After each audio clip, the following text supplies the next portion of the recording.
नमस्कार मंडळी, आज आपण या व्हिडिओमधून ज्वारी पिकाचं नेमकं व्यवस्थापन कसं करायचं. कारण भरपूर शेतकरी ज्वारी पीक हे उत्पादनासाठी सुद्धा लागवड करतात. तर यावर्षी ज्वारीचं सुद्धा क्षेत्र हे वाढणार आहे. कारण शेतकऱ्यांच्या जमिनी हा खाली झाली आहे आणि तेथे त्यांना दुसरं पीक लागवड करायचं आहे. परंतु आता पिकाची लागवड करत असताना ते ज्वारीचं सुद्धा पिकाची निवड हे करत आहेत. तर नेमकं ज्वारीचं जात आणि खताचं व्यवस्थापन नेमकं कोणतं करायचं, जात निवडताना नेमकी कोणती लावावी, त्याच्याबद्दल आपण या व्हिडिओमधून माहिती घेणार आहोत. नमस्कार, मी राहुल शिंदे. तर बघा, ज्वारी पिकाची लागवड करत असताना आपल्याला काही जाती आहेत ज्या चांगलं उत्पादन देणाऱ्या ज्वारीमध्ये आहे, घट्ट कणीस असलेल्या आहे, जेणेकरून आपल्याला त्याच्यामध्ये उत्पादनामध्ये नक्कीच वाढी होणार आहे. याच्यामध्ये काही जाती सांगतो. त्याच्यानंतर महत्त्वाचं, ह्याची जी पेरणीची वेळ आहे, तर ही पेरणीची वेळ आहे 15 जानेवारी ते 30 जानेवारीपर्यंत. म्हणजे तुम्ही 30 जानेवारीपर्यंत ही ज्वारीची पेरणी ही करू शकता. एका एकरामध्ये बियाणे 3 किलो लागतं. आता आपण जाती पाहूया. आता बियाणं झालं एकरी 3 किलो. आता जाती पाहूया. याच्यामध्ये हायटेक 3201, हायटेक 3201, हायटेकची 5401 ही सुद्धा चांगली आहे. हायटेकची 5206 ही सुद्धा एक चांगली जात आहे. हरितची 540 ही सुद्धा एक ज्वारीमध्ये चांगली जात आहे.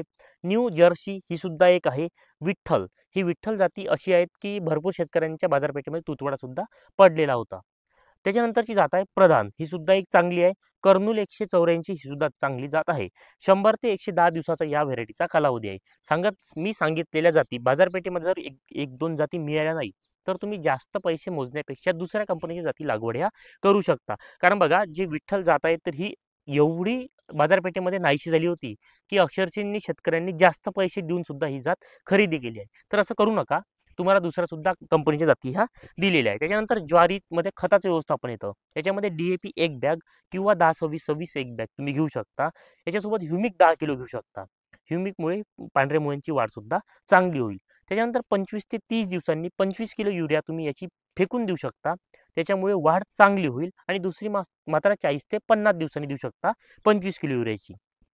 तर ज्वारी पिकाचं जर चांगलं उत्पादन घ्यायचं असेल, तर जाती आणि खताचं व्यवस्थापन सगळ्यात महत्त्वाचं असतं. तर त्यामुळे तुम्हाला जर ही माहिती आवडली, तर ही माहिती जास्तीत जास्त शेतकऱ्यांपर्यंत शेअर करा. तसेच तुमचे काही अन्य प्रश्न असेल, तर मला कमेंटमध्ये नक्की विचारा. मी नक्कीच तुमच्या प्रश्नाचं उत्तर देण्याचा प्रयत्न करेल. माहिती आवडली असेल तर जास्तीत जास्त शेतकऱ्यांपर्यंत हा व्हिडिओ नक्की शेअर करा. तसेच कृपा करून विनंती आहे की चॅनलला नक्की सबस्क्राईब करा. तुमचा शेतकरी मित्र राहुल शिंदे. धन्यवाद.